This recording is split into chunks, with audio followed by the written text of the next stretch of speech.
Hello, thank you for joining Toxic to Triumph. My name is Matthew Pfeiffer. I am your host, and I have on one of my favorite people in the world, Ask Courtney from TikTok. And her and I feel like she is like a long-lost sister from another mister, with her no bullshit policy when it comes to trauma, when it comes to dealing with relationships and healing. And someone who is very similar to me, is very direct and very upfront, in your face with the truth.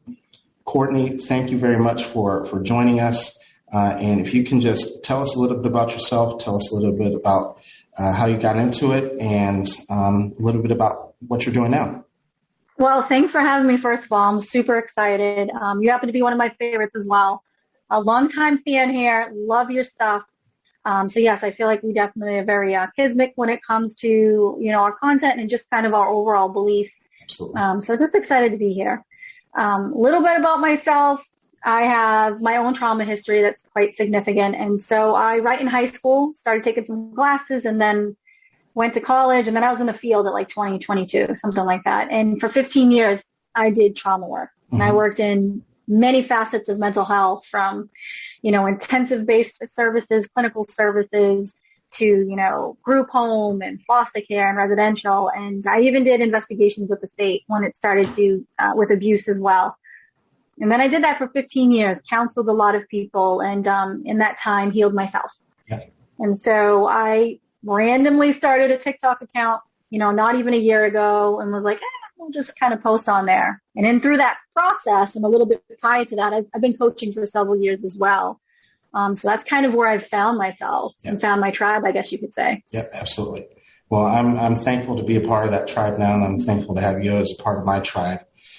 Your background is very similar to my background. A lot of time people know that I used to be more of a traditional clinician in the therapy setting, but they don't know that I used to manage a group home. I had a group home experience. You mentioned that you were that you dealt with foster care. I dealt with foster care. I helped with investigations and dealt with, was liaison between family court, foster care, CPS, and the biological parent, because in New York State, the biological parent, after abusive situations, would have 15 months to try to earn their children back. So you and I have very similar experiences. What would you say of all of those things, would you say was your favorite, or would you, I hate to say favorite, but that you enjoyed or you felt the most passionate about? To be honest, this is crazy, but I hated office work. I hated being in the office. I didn't want people to come in. It's really hard to help someone heal when you can't be in their environment. Mm-hmm. I loved being out in the community and going into the homes and working crises, finding the dynamics and the family, and showing them that, although that all situations have silver linings, that things can work out. So I really loved the most challenging cases that were in the community. And I also enjoyed working in the Latin community. That's how I learned Spanish and respect for different cultures, and how trauma manifests differently depending on the family you come from and the culture that you're within. So I think that for me was the best. It was the community work. When we talk about multiculturalism with trauma, how do we view that, right? Where something, someone, I'm thinking about the person who might have a different cultural background than what we may consider the norm in our society, right? How would someone differentiate? I'm thinking about maybe someone with a Caribbean background, or, like you said, someone with a Latino background, where kind of being in your face. Sometimes I know with Latino community, there's machismo and there's different backgrounds. How is that viewed when someone goes in the session, and how should that be interpreted by someone who might come to see someone like yourself or like myself? Well, I'm just going to speak honestly here. I have privilege. Mm-hmm. I know that. I know as a white woman, I have never, regardless of my ACE score of being a 9.5, I've never experienced anything that people of color experience. And because of that, I felt like if I was going to be a clinician in diverse communities, that I really needed to understand culture, and I needed to understand what I would never understand, as challenging as that seems. When you see abuse and you see it, some of it, from, I don't know how to say this, but a societal perspective comes off as being trauma and traumatic, whereas in some cultures it's life. Physical discipline, for one thing, you'll see a lot in different cultures or different communities treated differently. In the Latin community, it was one of those things where it was like, yep, I hit him upside the head with that damn shoe over there, and this is why. Whereas I would go into, let's say, a Caucasian family, and it was like, nope, that didn't happen. I don't know what you're talking about. And then it was this battle between how mental health was assessed too. Mental health is looked at differently depending on the culture that you come from, and in cultures of color, if you will. It's, we just sweep that under the rug. We deal with this within the family. We don't take it outside of the family, which made barriers in trying to help certain families. So I just think that there's a lot of ignorance and a lot of misinformation surrounding trauma and mental health, because I think it's only viewed from a very small bowl, if you will, of people. When you say that, when you say that there's, I forgot exactly how you put it, but kind of that skewed view, like what are some common misconceptions that you would say that there might be that circles around some trauma?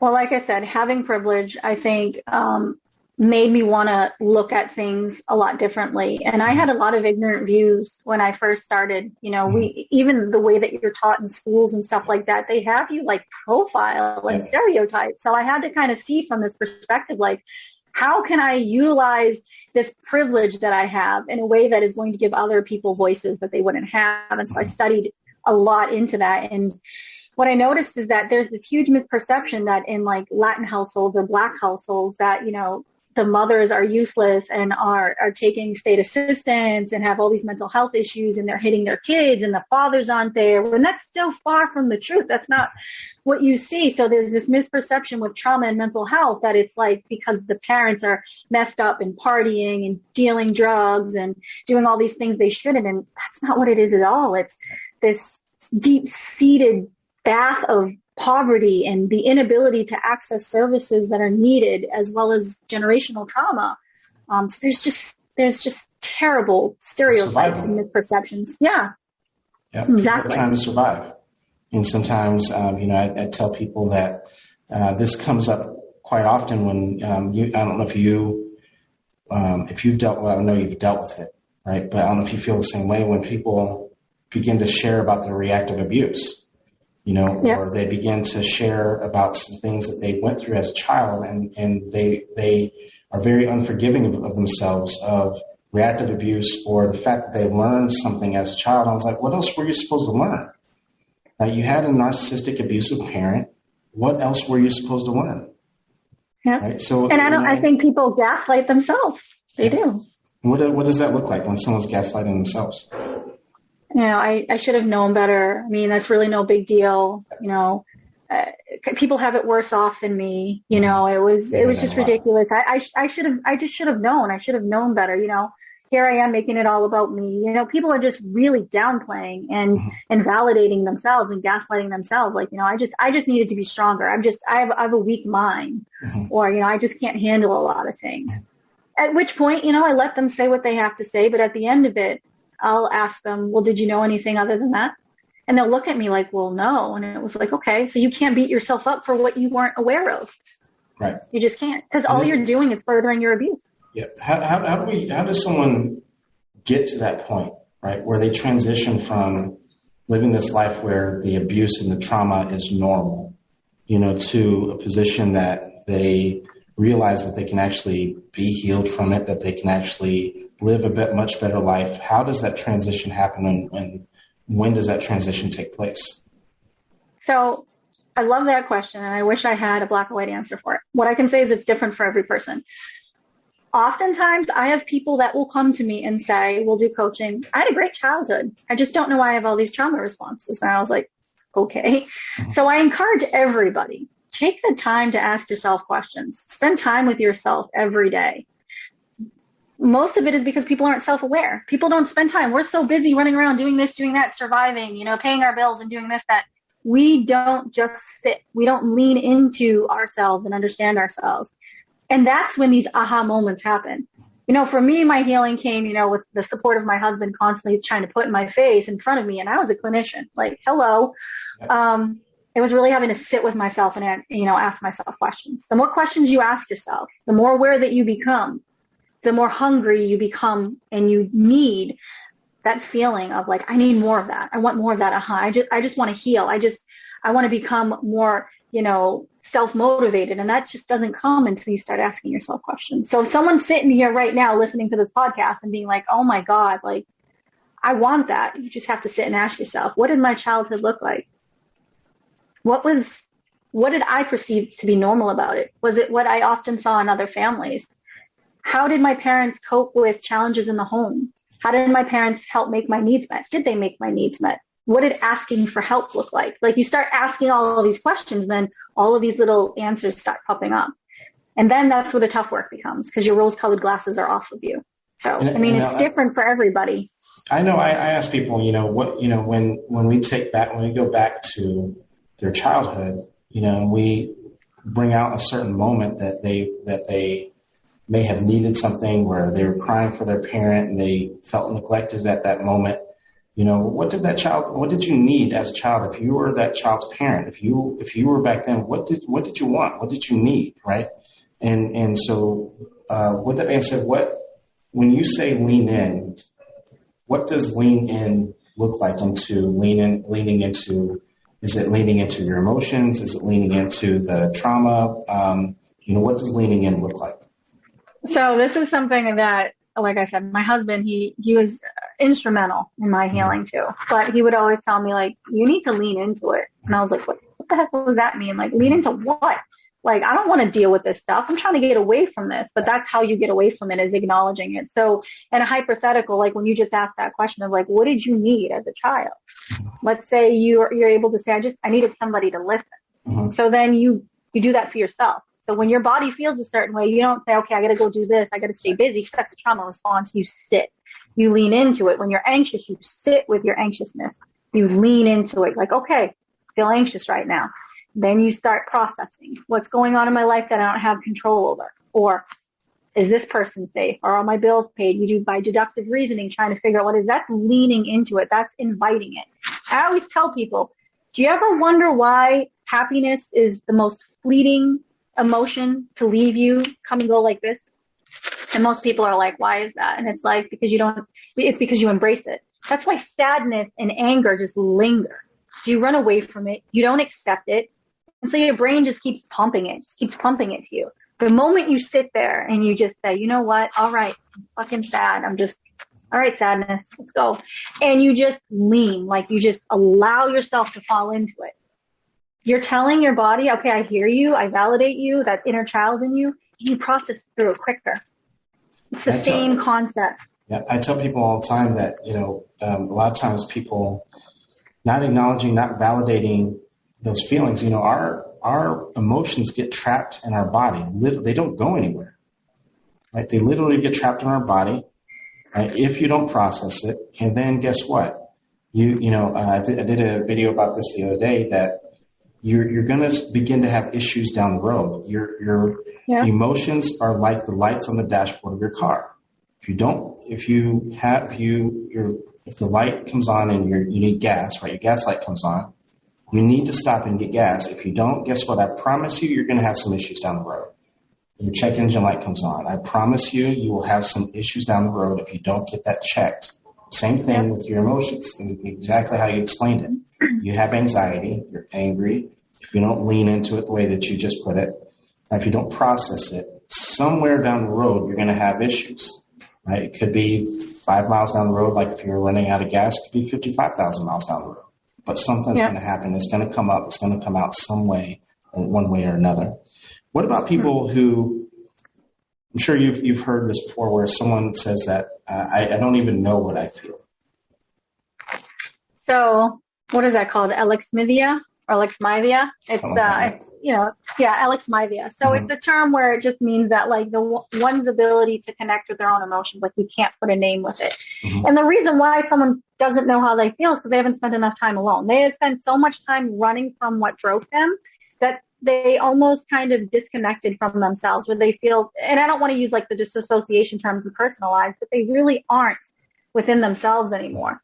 And so I tell people, you need to spend a half hour a day alone with yourself, spending time with yourself to get reacquainted with yourself, like you're dating yourself again. And a lot of people hate to hear this, but when you don't know how you're feeling or how to express it, it's because you don't know yourself. And the only way to get to know yourself is to spend time with yourself. And that's how you start. And some of my coaching, that's what we do. And I'm sure you do that too, is like spending time with yourself. Like, and if you have a trigger, your triggers reveal what you need to heal. So if you're triggered, sitting with that trigger and then spending time being like, why did this trigger me? Where did I feel it in my body? Where can I associate that feelings with other emotions? Oh, I can associate it with this. And during that time, I think I was sad. So this is sadness. That's how you do that. It's a process. It takes time, but that's where you start. I tell people all the time that triggers are your friends and not the enemy. They're telling you the parts of you that need to be healed, right? And you obviously feel the same exact way, right? And you help people in literally the same way that I do, right? When we start to pinpoint other times that they felt that way, right? Can you talk a little bit more about what triggers are? Why do we have them? Is there ever a time that we should avoid a trigger, or do we need to process all of them? Okay. So for me, I always say that unhealed trauma presents as a trigger. That's it. So triggers for me are red flags if you're talking about narcissism, or they are just, emergency alert system, something's going on here. Like they're your friends. They're here to help you, right? And so in terms of triggers, people always ask me like, well, what do I do? Because you'll hear a lot of people that says, well, I'm triggered. I'm trying to avoid my triggers. You can't avoid them. You have to confront them. You have to accept them. Have a conversation with them. I always tell people the only time and I never use the term avoid, but the only time that you can put something on the back burner, because that means that we still need to address it, is when your mental health isn't in a place that you can appropriately, logically understand the lesson that's going to come from it, right? So if you can assess that you are mentally where you need to be, but you're just triggered, at which point you can then sit with the trigger. I never recommend running from anything. I never recommend avoiding, because when we do that, we subconsciously send a message to ourselves that you can't handle this. You're not strong enough. You need to run, which only furthers your journey of healing. I tell people, trauma healing isn't meaning that you're cured. You never get to a point where you're like, okay, I'm cured, I'm great. Right. You get to a point where trauma is representative of shadows. We all have shadows, right? They're just not as dark. Right. They lighten and lessen over time. They're always going to be there. The difference with trauma healing is that your triggers no longer control you. You can process them. That's how you know you're healing. We will always have triggers. And so that's why I tell people. For me, you triggered a question with this whole healing process, right? Because I tell people, you and I share that sentiment that healing is a journey, not a destination. And you mentioned earlier about someone that you were working with that they weren't ready to date. So when is someone, when they're on their healing journey, when are they ready to date? When you can get codependency in check. If you are still manifesting with some codependent-like behaviors, like constantly seeking, validation externally, if you're constantly worried, like, does this person like me? Like, should I text them now or should I text them later? Like, what if I say this? If you're still ruminating with those thoughts and there's still some codependent behavior, you are only going to attract emotionally unavailable people. It's a recipe for disaster. And then most people say to me, well, it's not like I'm out there with a sign that says this. It's like, no, you're vibing that. You are subconsciously reading these profiles being like, I can fix that person. That person sounds nice. Oh, they need me. Because you're trying to make yourself feel validated. So the moment that you can self-validate without external validation, you got your codependency in check, right? And you know your self-worth, at that point, then you can consider dating slowly. Because if you know your self-worth, you're going to have your boundaries in place. You're going to be able to pick up red flags right off the bat. If you can internally validate, then you're not going to be a stage 5 clinger with codependent like fucking behaviors attracting emotionally unavailable people. Yeah. We're never going to be 100%, but we can be at a point where we could potentially attract somebody else who, everybody has trauma. I don't care what anybody says, but that they're working on theirs too, and that we can grow parallel with one another. So those are the things that I kind of tell people to look for. One of the people don't like it, but no, they don't like it. And you know where we're headed with this is that, you know, a lot of times, especially on TikTok, people assume that the person who's the codependent, yes, they are the victim. We don't want to victim shame or blame or anything like that here. Yep. However, people assume that codependent means that they are nice, sweet, and innocent. But we have to acknowledge that codependency is toxic. So quite often, the person who is codependent asks a simple question: am I the toxic one? Right? So what does it mean to be the toxic one? How can you tell if you have some toxicity to you? You know, and what does it mean when someone's asking the question, am I the toxic one? All right. So I'm just going to preface this with, I was once toxic. Mm-hmm. We all were. Okay. Right. So toxicity doesn't necessarily mean you're a narcissist or you're a sociopath or you're an asshole.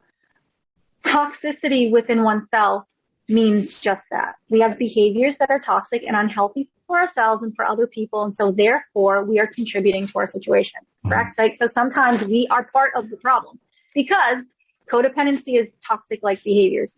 Seeking external validation is toxic because what you're doing is you are trying to take too much from the other person to validate for yourself. So you're needy. When we're needy, we don't give space to our partners for them to be able to flourish and find themselves. Our partners then become resentful of us. Mm-hmm. And then we stunt their journey and their path and their growth because we are expecting them to behave in a way so that we can feel a certain way. That's toxic. Mm-hmm. That's controlling behavior. Absolutely. That's no different than when the narcissist acts in a certain way and they're doing certain things and then it's, you know, they're looking for certain reactions from that partner. Again, it's not done maliciously. You know, just because you're codependent or toxic doesn't mean that you're malicious or that there's some egregious plan going on. It just means that it's toxic. It's not healthy. And so a lot of people have a hard time. Yeah. So part of my no BS policy is that if I see toxic behavior in you, I will call it out. Yeah. If you have a victim mentality, that's toxic, and I will let you know. And so, yeah, it's the balance between that. And so when someone says to me, am I toxic? Then I'll ask them a slew of questions. And at the end of it, I'll let them assess and say, shit, I am toxic and I am part of this. Again, it does not mean that they're deserving of what's happening to them or that they have some sinister plan going on.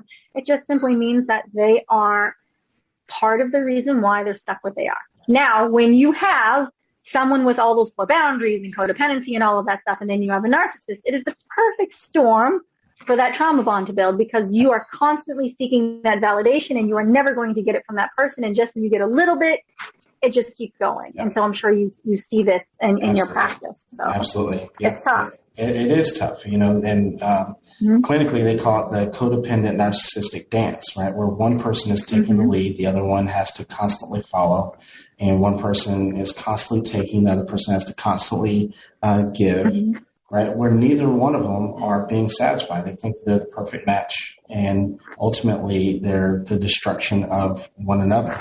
Right. And you mentioned your no BS policy. And this is one of the things that I think links you and I, brings a lot of similarities between you and I together. Because we are very direct with people. You know, I think you're very direct in your videos. I'm very direct in my videos. You know, unapologetically. I mean, obviously we take accountability if we need to, you know, but, we're very direct about these things, and I think that really separates us from a lot of other people, coaches, therapists, and clinicians. You know, I know for me personally, that's how I learned best.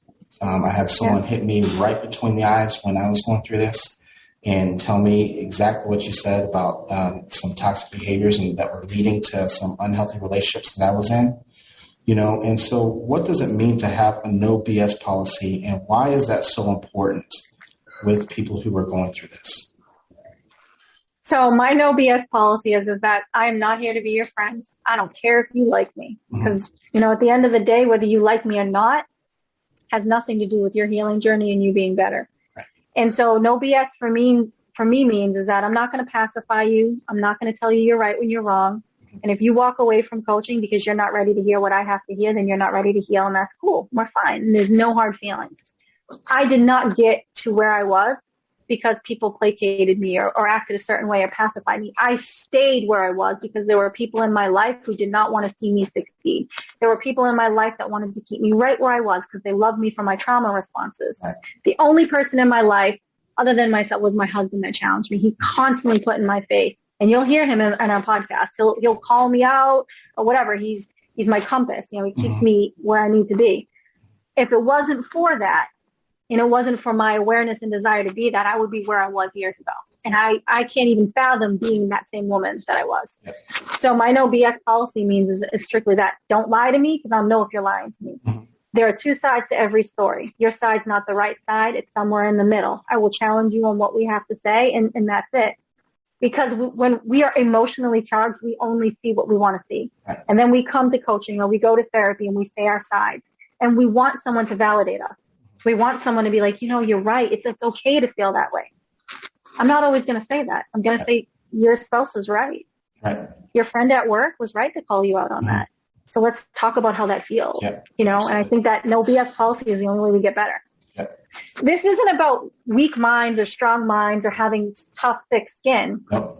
It's just facts are facts. And unfortunately, we live in a society where people want to be lied to. Yep. They do want to be lied to. And, one of the big things for me when someone is trying to heal from trauma bond is someone who wants me to tell them it's okay to look at their social media or drive past their house. I'm like, no, you're being toxic, straight up.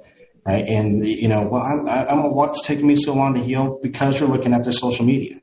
Right. Flat out. You took another hit of the drug. That's the reason why it's taking so long. Right. Because, and one of the reasons why, for me, one of the reasons why I'm so direct is that you're making an investment.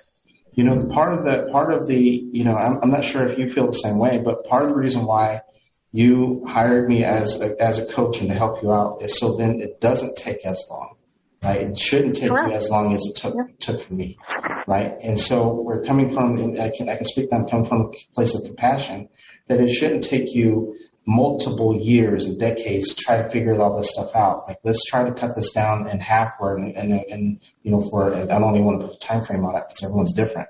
But let's try to cut this down to as short as we possibly can to get you to the place that you actually need as fast as we possibly can. Well, you dropped a gem as you were talking, that someone loved you for your trauma responses, where people loved you for your trauma responses. Yeah. What does that look like? So you have to remember that when we talk boundaries, and you do a really great job. I love all the videos that you do about boundaries. You're welcome. So this thing about loving someone for their trauma responses. So I'll talk about my trauma responses so I can put in perspective. Mine were fawning, people pleasing. I'll do anything for you. What can I do? You want me to go here, run here? I'll do this for you. Oh, you need help? I got you. I can do this, this, this, this, and this. So I was always like, I was the go-to. Someone needs help, Courtney's going to do it. And I'm going to swoop in because I have superwoman complex. I'm going to fix this, right? So most of the people in my life who are toxic love that. Who wouldn't love someone to come in and be like, you got a problem? I got it. You need a 10-page thesis paper written? I got you. You got problems going on here? I can help you. I can do a family plan for you. You need that? Oh, great. And it was this people pleasing in me, right? Because I was seeking external validation because I based my self-worth on what I could do for others. Once I started healing and I started putting boundaries in place, I was like, whoa, wait a minute. That person did not ask me for my help, so I'm not going to offer it. Right. And then it became that you're pulling away from me. What's different about you? You've changed. You bet your ass I've changed. Like that. That's what I expect from all of us. So I realized through losing some friendships and all of my family that they really liked me for my trauma response, the things that I did out of fear to protect myself. But when I started to have value and self-worth, and I started to see that I was a victim of a lot of stuff, they didn't want anything to do with me. Because they were acting like petulant children because they could no longer have their cake and eat it too. Right. And the tantrums came and the comments came and the, oh, must be nice. things were coming. So that's what it is to be loved for your trauma responses. You need to ask yourself, and someone will say, well, how do I know? Like, how do I know? Stop doing all the things you normally do and see if that person says. There's two things. You've changed, or, hey, are you okay? Because they're actually concerned about you. Yep. So, Courtney, thank you very much. You did an absolutely amazing job. We appreciate your time. I'm going to let you give some closing thoughts on whether it's about today, or just kind of a mantra that you live by.